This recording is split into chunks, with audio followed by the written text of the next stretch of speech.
Assalamualaikum warahmatullahi wabarakatuh. Selamat datang kembali di channel Gilang Gulat. Kita akan mereview SummerSlam 2023 dengan segala drama yang disajikan, dengan semua ekspektasi yang dipatahkan, dan juga hasil-hasil yang cukup di luar nalar. Kita akan bahas lengkapnya di Gulat Review.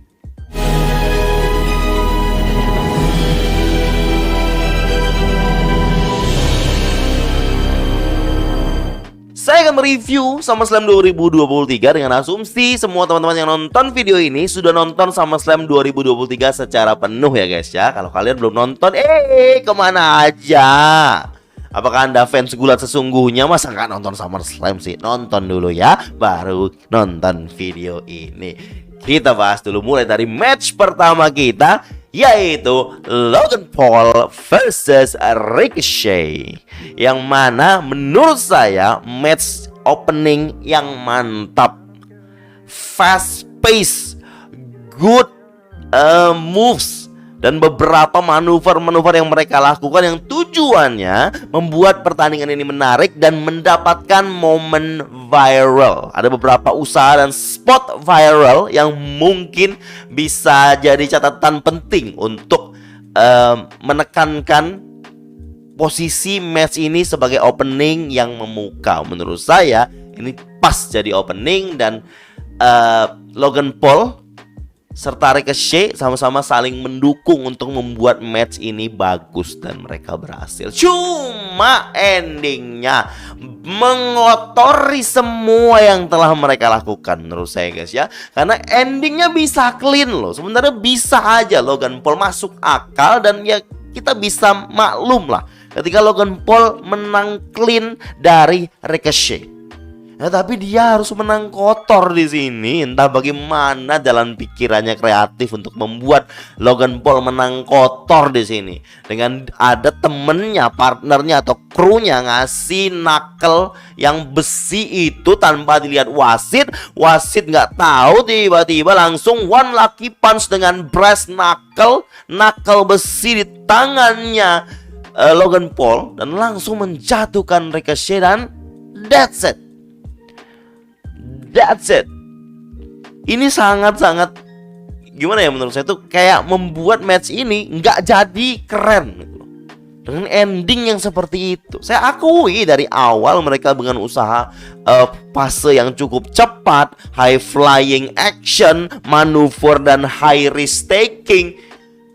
Tetapi ending yang kita dapatkan, Logan Paul memukul pakai pergelangan besi, menjatuhkan Ricochet, dan Samantha Irvin mengumumnya dengan kesal. Dilihatin di videonya di sosial media WWE, di mana Samantha tuh ngumumin and the winner Logan Paul tuh, dengan muka kesal gitu, dengan curangnya Logan Paul ini. Ini maksudnya apa? Kita coba telah ya guys ya. Maksudnya kenapa Logan Paul harus kotor menangnya? Apakah ini lanjut feudnya? Karena saya lihat di iklan Payback ada mukanya Logan Paul guys.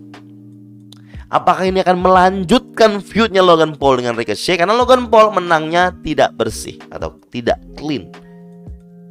Bisa jadi lanjut atau nambah orangnya, jadi triple threat, fatal 4-way, atau jangan-jangan nambah lagi gitu di Payback ini. Nah ini kita lihat nih apa kelanjutannya seperti apa. Dan jelas saya kecewa seperti yang saya bilang tadi. Harusnya Logan Paul bisa menang clean dan it's okay gitu loh, dan selesai gitu. Tapi mungkin Logan Paul mau membuat Ricochet kalah tapi tetap kuat. Dan memang rencana WWE masih akan melanjutkan feud ini. Dan kalau memang itu tujuannya, dan finish seperti ini bisa dimaafkan. Tapi kalau bukan itu lanjutannya, Logan Paul akan lawan pegulat lain dan Ricochet udah selesai feudnya sama dia, ini akan jadi sia-sia gitu loh. Sangat-sangat tidak harus dilakukan gitu loh, dengan cara kotor kayak gini. Tapi feeling saya, namanya Payback, Ricochet akan payback, akan balas dendam ke Logan Paul di Payback pay-per-view setelah SummerSlam bulan depan guys ya. Itu dia, kita lanjut ke match berikutnya. Kita disajikan dengan langsung matchnya Cody Rhodes melawan Brock Lesnar. Match ini sesuai ekspektasi kita semua, perjuangan Cody. Cody menang clean pada akhirnya dengan 3 kali crossroads. Dan untuk kualitas dan istilahnya tuh keren apa enggak matchnya ya, kalau saya lihat no guys. Karena sejak awal kita lihat sendiri isinya cuma suplex.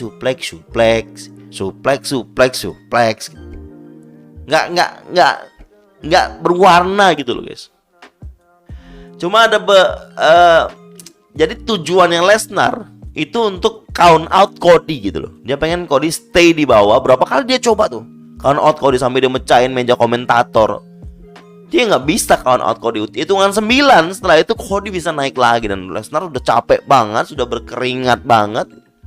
Terus turnbuckle juga dimainkan di sini guys, dimana dicopot juga sempat turnbuckle. Yang kenanya Lesnar tapi nggak kena ke mukanya, nggak ada darah lagi. Kimura sempat Cody lakukan ke Brock Lesnar. Setelah Brock Lesnar melakukan Kimura juga, F5 juga sempat di deliver. Tapi Lesnar tuh kayak kesal ini kok Cody nggak kalah-kalah. Nah itulah inti dari perjuangan Cody di sini. Cody sakit-sakit, bangkitnya agak susah, tapi agak boring sih kalau saya lihat sampai ending matchnya. Dan kita tahu ini akan yang menang adalah si Cody Rhodes dengan crossroads 3 kali. And that's it. They end the story. Story saga ini akan berakhir. Diawali di Backlash, akan sudah berakhir di SummerSlam. Dan Cody siap untuk melawan penantang berikutnya.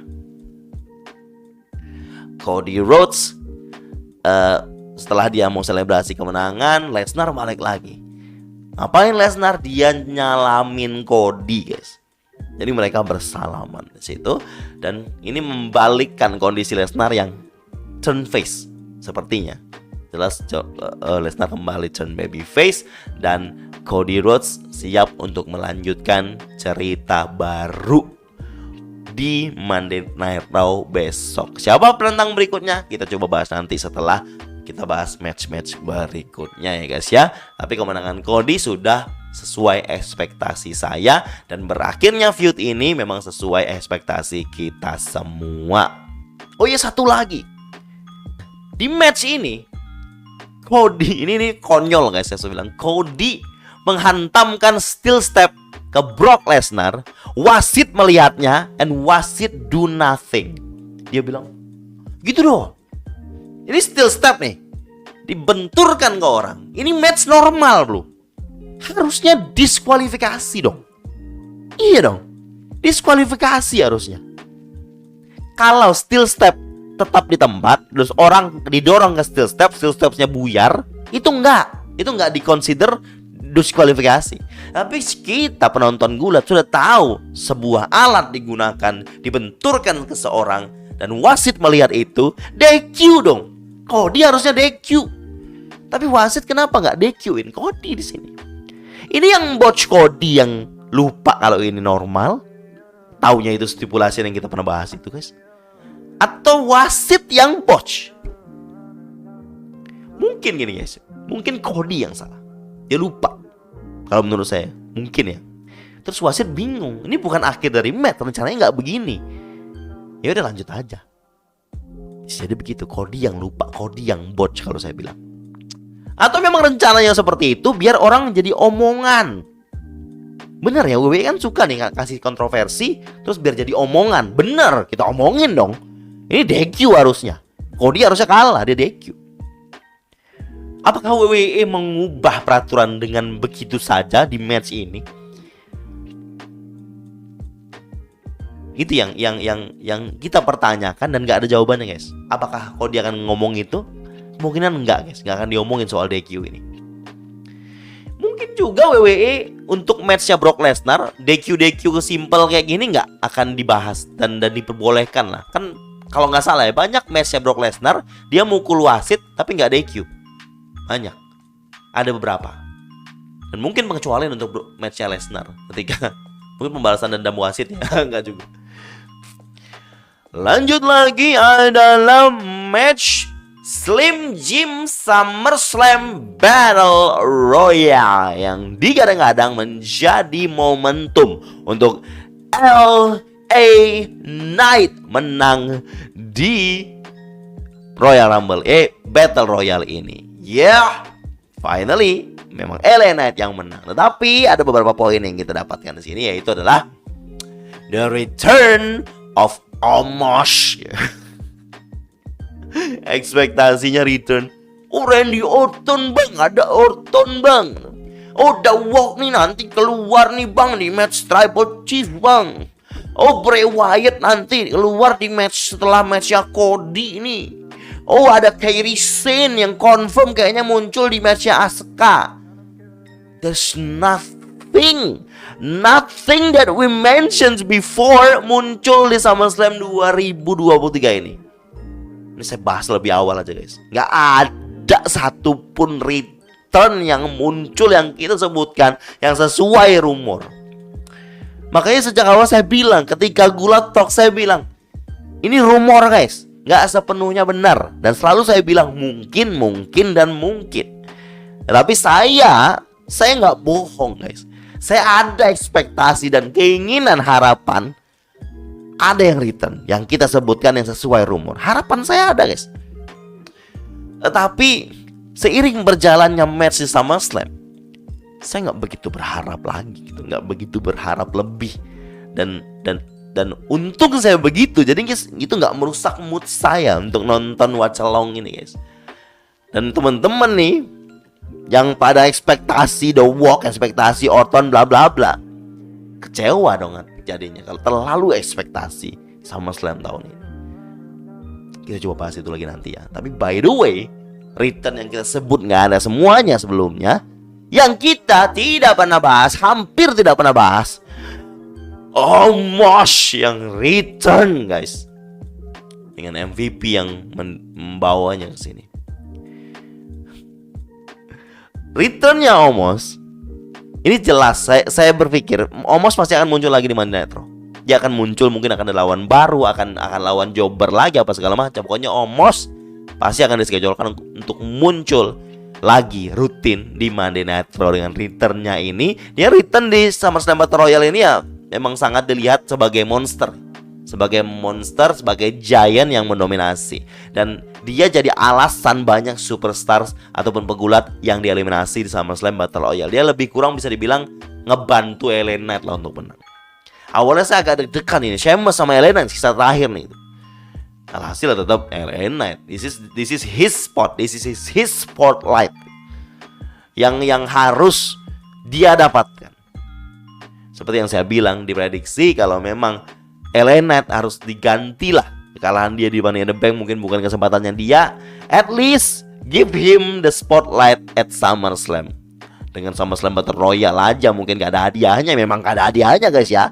Tapi spotlight yang penting untuk LA Knight diberikan oleh Triple H. Dan saya cukup bangga dan saya sangat senang dengan apa yang terjadi guys. Well done and congrats untuk LA Knight. Silakan bilang di kolom komentar buat yang senang LA Knight menang Battle Royale guys. Lanjut lagi ada match MMA Rules match. Ini match sangat bisa banget di skip. Buat yang belum nonton SummerSlam secara utuh, baru nonton endingnya aja, baru nonton awalnya aja atau beberapa match aja, match ini skip aja bro. Ekspektasi saya cukup ada untuk match ini. Harapan saya untuk match ini jadi menarik tuh ada guys. Dengan saya ngomong di prediksi kalau judulnya MMA Rules, ini kan menarik guys. Sesuatu yang baru yang WWE sajikan gitu, untuk membuat feud ini, match ini jadi orang tertarik untuk menontonnya. Tetapi yang disajikan below expectation. Bilang aja match ini submission udah selesai, jangan pakai gaya-gayaan MMA Rules. Kalau menangnya begitu doang Shayna, cuman sleeper hold dia gitu. Namanya apa sih sleeper hold itu? Namanya Kirifuda Clutch. Dan itu cepat. Pas dia Kirifuda sebentar itu langsung tap Ronda setelah beberapa kali bergumul dengan submission. gitu loh. Kalau memang menangnya cuma pakai kayak begitu, kualitas matchnya begitu, bilang aja submission match. Lebih baik Trish sama Becky dimasukkan ke sini nggak daripada Ronda sama Shayna. Lebih berarti match itu, bro, daripada Ronda Shayna MMA Rules bullshit ini. Harusnya ya Trish Becky kan masukin sini, udah bagus itu ending dari semua perseteruan mereka setelah Backlash. Saya gimana ya? Heran gitu. WWE mungkin masih mengandalkan Ronda Rousey untuk bisa menjual banyak tiket gitu. Tapi itu tidak worth it dengan penampilannya gitu. Ngapain ngasih biar ada Ronda Rousey tapi matchnya begitu gitu. Dengan kemenangan Shayna Baszler, ini bagus untuk Shayna, momentum. Karena Ronda abis ini off, hiatus dianya. Selesai Ronda sama WWE untuk waktu yang cukup lama, mungkin 1 tahun 2 tahun dia baru muncul lagi di WWE lagi. Dia hiatus di situ. Dan Shayna Till sendirian nih. Kalau dia dapat menang di sini, oke menurut saya, dapat momentum dianya. Setelah ini, kalau nggak dimanfaatkan momentum kemenangannya ini, habis Shayna, hilang lagi kayak sebelumnya guys. Sebelum ada Ronda, balik gitu. Shayna akan dipasangkan dengan tag team lagi, akan jadi orang yang jarang muncul lagi gitu loh. Kalau nggak dimanfaatkan dan diberikan story yang bagus. Mungkin endingnya nanti dipasangin sama Zoey Stark mungkin. Ketika Zoey Stark ditinggal Trish Stratus, Zoey Stark juga tinggal sendiri tuh.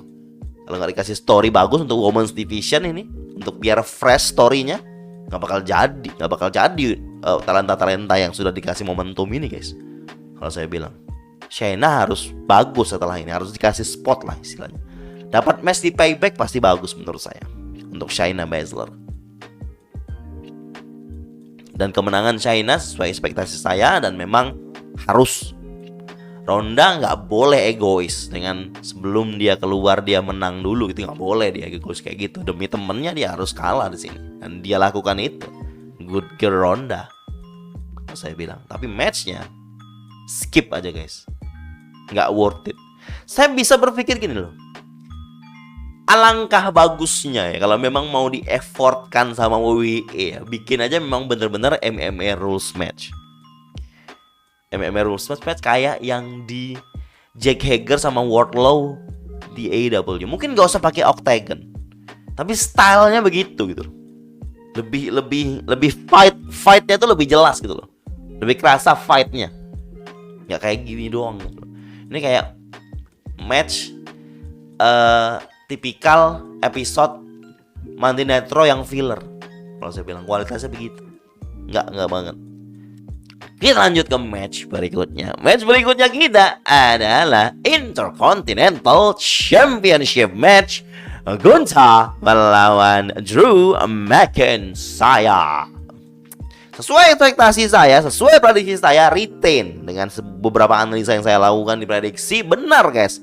Karena memang momentum untuk Drew McIntyre dan juga Drew McIntyre yang absen 2 Raw menuju feud SummerSlam ini, itu cukup mengotori dan mengurangi ekspektasi, mengurangi harapan saya Drew menang. Padahal sejak dia return saya ekspektasi dia bisa di-throne nih. Dan lebih lagi WWE menekankan sebelum SummerSlam ini kalau Gunther itu tinggal sebulanan lebih lagi. Saya bilang di prediksi 2 bulan ya. Ternyata sebulan lebih, tinggal 35 hari lagi guys, Gunther untuk mecahin rekor Honky Tonk Man sebagai yang terlama setelah 35 tahun. Gak mungkin WWE mau nyanyiakan ini 35 hari doang. Gak mungkin Gunther kalah di sini 35 hari doang dia mau pecahin rekor. Triple H gak mungkin menyanyiakan itu, udah lama dia build up Gunther, orang yang tepat untuk megang Intercontinental cukup lama. Tinggal dipatahin dikit lagi mau dikalahin. Gak bisa dong. Sia-sia dong selama ini Gunther megang title sekuat itu. Tapi tetap harapan saya Gunther bisa di-throne dan yang menang berikutnya Drew McIntyre. Ekspektasi saya tetap sama, Drew akan dapat Intercontinental Champion. Tetapi nggak tahu di match yang mana, di bulan depan kah atau di bulan depannya lagi. Kita akan saksikan itu dan saya sangat excited menunggunya guys. Dan saya cukup sabar di sini karena memang tahu saya logis banget kalau WWE tetap mempertahankan Gunther untuk jadi champion interkontinental. Kita gak perlu begitu banyak mengomentari matchnya karena matchnya seperti hard hitting seperti biasa, cukup oke menurut saya ya sebagai physical match dan hard hitting dan Claymore yang mendadak. Terus kalahnya si Drew karena dia kejatuh di tali gitu yang sakit selangkangannya membuat Gunther bisa powerbomb. Nah itu tetap menurut saya tidak merusak momentum Drew McIntyre karena semua fans paham untuk menangnya Gunther retain saat ini, yang paham gitu alasannya apa.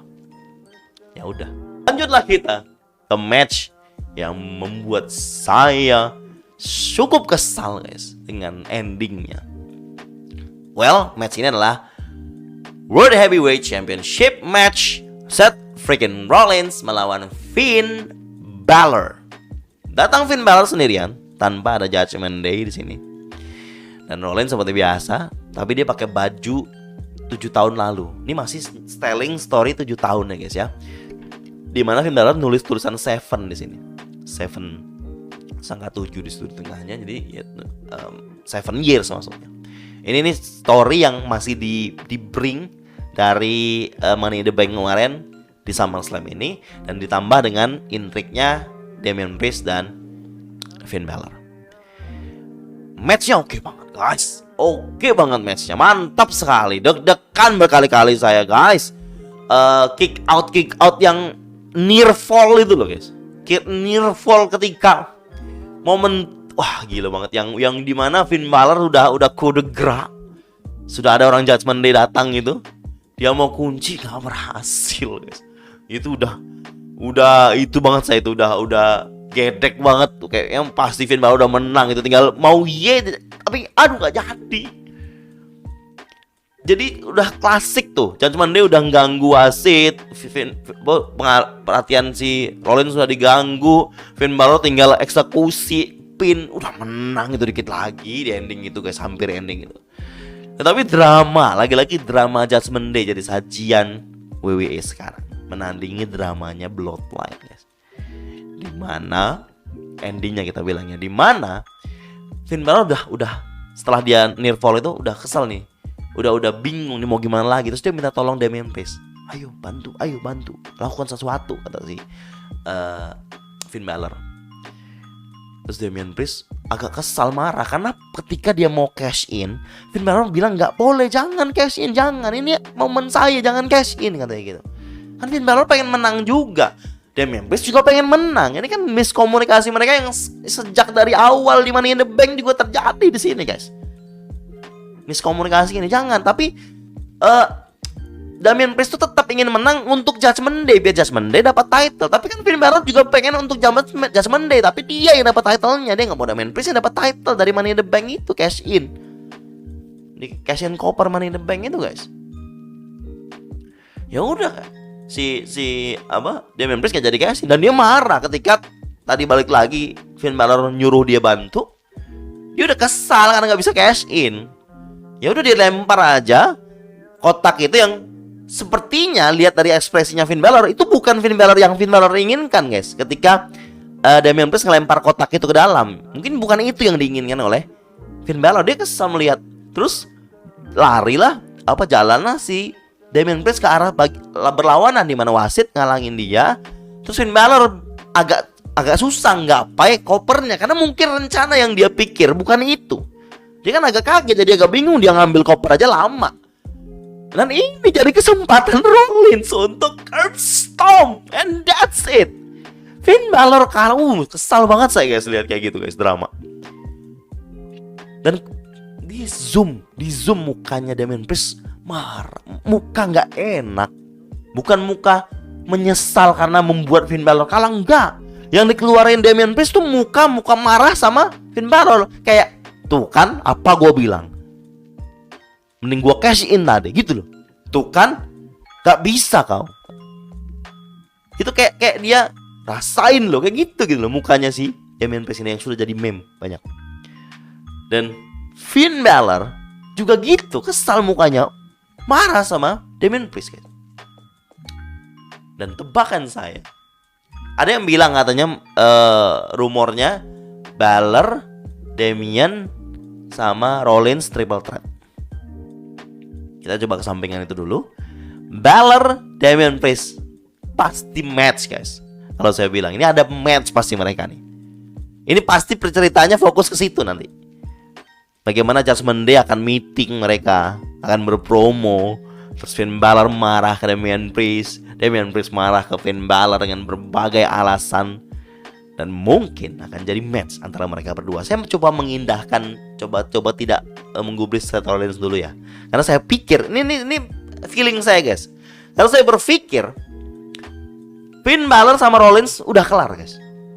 Karena Finn Balor udah pasti marah sama Damian Priest. Fokusnya pasti ke Damian Priest sekarang. Prahara akan ada di tubuh Judgment Day. Begitu. Pikir saya itu, feeling saya itu, Prahara akan lebih berat, lebih besar di tubuhnya Judgment Day setelah ini. Dan ini tidak sesuai prediksi saya, karena saya kira Finn Balor menang. Tapi prediksi saya sesuai yang Damian gak jadi cash in. Benar. Tapi saya nggak duga kalau Judgment Day dikasih drama, bukan dikasih title. Karena saya ekspektasinya dia dikasih title, bukan dikasih drama. Ternyata WWE lebih penting dramanya. Karena Bloodline tentang drama. Judgment Day yang merupakan suksesornya untuk Bloodline, ya drama dikasih guys. Ini belum nanti mungkin jadi dramanya Mami sama Dominic loh guys. Ini baru dramanya Damian sama Finn Balor ini. Yang mungkin berakhir damai, mungkin juga tidak. We'll have to see. This is interesting guys. Tapi saya tetap kecewa dengan kekalahan Finn Balor. Jadi kayak, buat apa 7 years untuk memenangkan Finn Balor? This is the time, SummerSlam lah tempat waktunya. Karena Finn Balor lagi di atas nih guys. Jarang loh Finn Balor di atas sampai posisi utama kayak banget kayak sekarang. Untuk kalau memang rencana WWE, nggak tahu lah ya. Soal WWE rencananya mau di payback Finn Balor menang. Udah lewat momentumnya. Momentumnya di SummerSlam ini. Agak susah dia kalau mau dapatin championship lagi. Cukup dramanya di sini doang. Dan mungkin lawan berikutnya Cody Rhodes, Seth Rollins. Atau menang atau nggak tahu ya Cody Rhodes ya. Tapi bisa jadi lawan berikutnya Cody Rhodes, Seth Rollins untuk World Heavyweight Champion. Kalau saya bilang. Jadi WWE mempersiapkan Rollins lepas dari ceritanya Judgment Day untuk dihadapkan dengan Cody. Karena kita ingat gak guys, Cody kan nantang Rollins. Lesnar keluar, gak jadi dia nantang Rollins. Gitu. Dan mungkin akan nantang Rollins dia setelah ini. Itu feeling saya guys, kayaknya begitu. Kita coba lihat di Raw ya nanti ya. Itu aja. Sampailah kita ke match Triple Threat SmackDown Women's Champion atau WWE Women's Champion, Charlotte Flair, Bianca Belair, and Asuka. Match Triple Threat selalu menarik, tapi di awal-awal kurang menurut saya, begitu-gitu aja gitu loh. Karena memang kita sudah yang sering nonton gulat, kita udah paham lah guys ya. Kalau matchnya bukan fast pace, matchnya yang lebih ke story dan lebih menekankan matchnya panjang, itu biasanya bagian klimaks cuma ada di menjelang ending dan di tengah-tengah dikit. Di awal-awal tuh pokoknya ngantuk lah gitu loh. Terus sampailah di titik yang penting guys ya, dimana Bianca Belair terjatuh ke bawah. Banyak nih yang di chat, oh itu beneran bang, itu sakit beneran kayaknya bang, itu lututnya bang, itu ACL apa bla bla bla bla. Saya sudah feeling, enggak, itu storyline itu saya berpikir. Terus benar Bianca sudah dibopong-bopong, balik lagi dia, dan dia lompat 450 langsung ke bawah, di mana Charlotte yang lagi kayang figure 8 itu mematahkan kunciannya Charlotte. Dan perjuangan Bianca ada jadi spotlight nih di ending dimana dia kakinya cuma satu yang berfungsi, lagi sakit-sakitnya, dikasih figure 8 sama Charlotte. Terus Asuka datang, kalau nggak dia kasih kunci Asuka lock mungkin. Terus Bianca langsung roll upin, menang Bianca dengan kaki sakitnya. Saya kesel banget tuh guys lah. mending retain dong ya. Lalu Bianca bosan menang lagi. Dengan kaki sakit lagi dia menangnya. Dan langsung saya sadar, cash in ini pasti guys. Keluar damage control. Kayak cash in dong. Bener, karena memang WWE memang kasih kesempatan untuk cash in-nya biar bisa terjadi masuk akal dengan Bianca yang menang dengan kaki sakitnya. Sangat-sangat masuk akal, bro. Io Sky bisa menang di sini. Bodoh amat dia kalah lawan Zelina yang membuat saya ragu. Tetapi Becky sangat suportif di sini, guys. Dia bantu Io Sky cash in, Io Sky langsung bisa deliver dan kunci. 1, 2, 3. We have a new WWE Women's Champion, and that's Io freaking Sky. She deserves this. Io Sky deserves this. Tapi memang sepertinya kalau kita lihat bookingannya Io Sky nggak bisa menang title ini dalam sebuah match. Lihat bookingannya sebelumnya, dia harus menang title ini lewat cash in, and that's it. There she goes. Dia menang title dan ada Kota datang berpelukan damage control. Ini pencapaian yang sangat mantap untuk damage control, guys. Drama damage control ditunda sepertinya karena untuk ngasih spotlight ke Io Sky. Dan ini akan melanjutkan cerita damage control yang mungkin goyah. Karena mungkin Bayley cemburu. Mungkin Io Sky marah Bayley selalu memimpin dia, Pak, karena dia udah pegang champion, bla bla bla. Itu kan jadi drama nih damage control. Tapi saya sangat senang sekali, bukan Bianca, saya sangat senang sekali cash in-nya berhasil untuk Io Sky.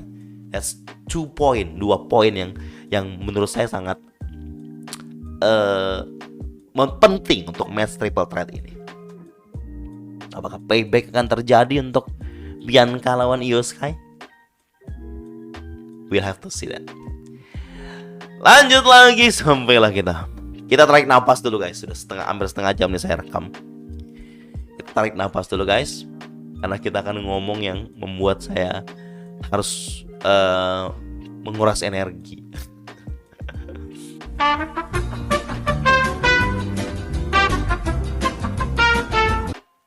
The Tribal Combat Anything Goes match for the undisputed WWE Universal Champion dan Tribal Chief position, Roman Reigns versus Jey Uso. Ada yang mengharapin Jey Uso menang, guys? Ada. Dan saya prediksi Roman Reigns tetap menang, retain, karena dengan berbagai alasan yang sudah saya sebut di prediksi. Solo Sikoa keluar ketika mereka bergumul di bagian kursi penonton. Solo membanting Jey ke meja. Semua alat menurut saya cukup maksimal digunakan ya, cuma nggak ada ladder aja. Kalau yang basic-basicnya, table digunakan di sini, kendo stick ada, terus steel step juga sempat dilakukan, kursi dan beberapa alat lainnya. Dan untuk sebuah match anything goes, no disqualification, menurut saya udah cukup, guys. Nggak perlu ekstrim-ekstrim, karena WWE kan lebih menekankan ceritanya, bukan ekstrimnya. Kalau kita ngomongin anything goes atau lights out match di AEW, udah pasti darah semua. Tapi kita nggak akan expect apa-apa di sini, nggak ada expect darah di sini, guys. Karena ya WWE. Dan itu udah cukup menurut saya untuk kelasnya WWE ya, untuk sebuah match anything goes. Cuma yang cukup menyebalkan menurut saya, ini selama 15 menit di awal kayak nothing happen gitu, kayak nggak ada yang kayak ini kita bisa tinggal tidur 15 menit, kita tetap dapat cerita yang mantap gitu loh istilahnya. Karena di awal tuh habis di entrance, habis di muter-muter, kunci-kunci, pukul-pukul kayak nggak penting banget itu di awal tuh, kayak fasenya lambat banget, nggak ada effort untuk ngasih klimaks di bagian di antara 15 menit sampai 20 menit di awal ini, guys. Ini menguras banyak waktu menurut saya. Buat apa? Cukup sebel saya nontonnya di awalnya, agak ngantuk gitu. Sampailah ke bagian yang tadi dalam bagian penonton, dan ada spot di mana WWE memberikan Jey Uso hampir menang di ending ini, guys. Kita ngomong di ending, hampir menang. Oke, kita tahu apa yang terjadi, dan narik dengan hoodie hitam ala-ala Solo. Ini yang dilakukan Solo sebelumnya di Clash at the Castle, menarik pada saat kuncian. Ini orangnya agak kurusan. Lah siapa ini? Ternyata saya sempat duga Zilla Fatu, guys. Orang baru mungkin WWE perkenalkan. Saya nggak ada pikiran kalau orang ini adalah Jimmy Uso. Nggak ada dalam pikiran saya. Nggak ada baca rumor apapun, nggak ada baca ekspektasi atau prediksi orang apapun yang bilang Jimmy Uso akan datang dan mengganggu Jey Uso, guys. Saya kira Jimmy Uso akan datang untuk membantunya dan mengimbangi dengan Solo dan membuat Jey kalah clean. But no, Jey nggak kalah clean. Ada Jimmy Uso dan gaya-gaya Solo menarik Jey Uso, saudara kembarnya sendiri, yang di sini match untuk bela dia, guys. Dia muncul. Dia bukan cuma muncul menarik doang, dia super kick Jey Uso. Paul Heyman tersenyum, guys, saya lihat dari jauh. Tapi herannya, Roman Reigns heran mukanya. Bingung dia. Tapi dia lanjutin. Spears menang, retain. Spearsnya tuh ke table, retain. And that's it. That's what we got. No The Walk, no Grayson Waller, nggak ada, no Orton, no Brain, no. Saya bilang tadi di sebelumnya. Saya ekspektasi iya, tapi nggak terlalu tinggi, jadi nggak marah, nggak kecewa gitu. It's okay nggak hadir gitu. Gue sudah menyajikan SummerSlam yang keren menurut saya. Coba kita bahas tentang Jimmy. Yes. Kira-kira alasan Jimmy apa sih? Kenapa saya bilang ini great storyline? Kenapa saya bilang ini bagus untuk lanjutan story? Karena WWE pasti tentang Bloodline. Kenapa saya bilang begitu? Hear me out, guys. Hear me out. Jimmy Uso pertama kali betray Roman Reigns, ya. Jimmy Uso yang pertama kali betray Roman Reigns di Clash Night of Champions Arab Saudi. Ingat kan? Ingat apa yang dia bilang? I do it for you, I do it for us. Dia super kick Roman Reigns. Jimmy mengkhianati Roman Reigns karena dia membela Jey Uso. Jey Uso kan kayak diperalat, kayak diremehkan. Jimmy nggak terima. Jimmy yang betray Roman first. Jey awalnya nggak mau kan, dia bilang, apa yang kau lakukan ini? Jey ragu dia mau join siapa, sampai I'm out too. Langsung dia super kick juga si Roman Reigns. Akhirnya Jey Uso ngikut Jimmy. Nih, ingat ya, Jimmy yang pertama betray Roman Reigns. Kemudian Jey Uso juga betray Roman Reigns, join Jimmy. Terus Jimmy masuk rumah sakit, dihajar oleh Solo dan Roman Reigns. Apa yang Jey lakukan? Dia yang dapat spotlight match Tribal Combat Undisputed untuk Tribal Chief. Jimmy awalnya melakukan hal itu untuk Jey, tapi Jey yang dapat spotlightnya untuk dirinya sendiri. Itu yang saya pikirkan. Dan saya tidak berpikir Jimmy join Bloodline. Saya nggak berpikir Jimmy join Roman Reigns, ya guys ya. Karena saya lihat Roman Reigns setelah ending dia jalan sendirian. Jimmy nggak ikut dia, nggak kayak Solo waktu Clash of the Castle yang ngikut Roman Reigns bareng. Jimmy nggak ngikut dia entrance balik, ya guys, si Roman Reigns. Nah ini yang membuat saya berpikir, this is only about Jimmy and Jey. Jimmy akan kasih tahu alasannya, dan menurut saya analisa awal aja ya, alasannya itu. Jadi kayaknya menurut saya itu alasan Jimmy itu, dia betray Jey karena dia merasa Jey ini ngambil spotlight untuk dirinya sendiri, istilahnya. Padahal Jimmy yang duluan menyarankan dia. Ini jadi kayak tumpukan kekesalan Jimmy Uso. Dan mungkin juga dapat manipulasi dari apa yang dilakukan atau promo yang dilakukan Paul Heyman di beberapa episode SmackDown. Yang mana ini salahnya Jey juga, Jimmy masuk rumah sakit. Jey stay babyface, Jimmy akan jadi heel menurut saya di sini, guys ya. Dan mungkin mereka akan berlaga di Payback, Jimmy lawan Jey. Nah inilah poinnya. Kita bertanya-tanya kan, kapan Rikishi masuk cerita Bloodline? Menurut saya bisa jadi inilah poinnya.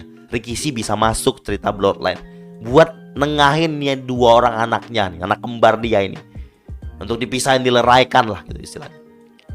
Menurut saya ini jadi poin Rikishi bisa masuk. Karena ini anaknya nih yang berseteru nih. Mungkin Roman Reigns bisa fokus yang lain. Mungkin Roman Reigns bisa istirahat dulu, jarang tampil, akan return lagi setelah beberapa minggu. Jadi fokus utama cerita Bloodline will be about Jay and Jimmy. Kalau saya lihat di sini guys ya. Dan ini cukup ini nih. Kalau kita berpikir secara WWE yang mau Bloodline tetap terus ada dan Roman Reigns tetap pegang champion tanpa harus terus defend title. This is the twist. Ini twist yang WWE sajikan di SummerSlam, dan ini twist yang harus WWE lakukan untuk membuat Bloodline story keep going. Bloodline story tetap akan jalan terus guys. Mungkin Jay sama Jimmy akan sebentar doang feud-nya.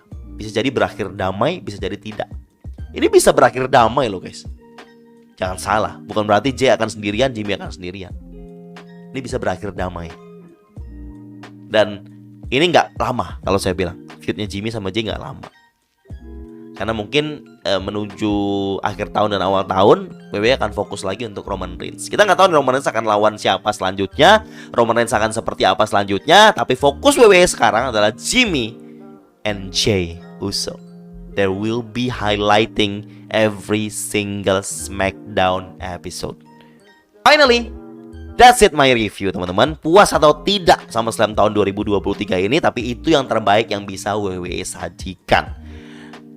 Ekspektasi it's okay guys. Saya bilang kalau mau ekspektasi return itu it's okay. Tapi untuk kecewa berlebihan that's not okay. Karena menurut pengalaman saya Jadi kalau ekspektasi tinggi banget itu kan bisa bikin kita sangat-sangat kecewa gitu.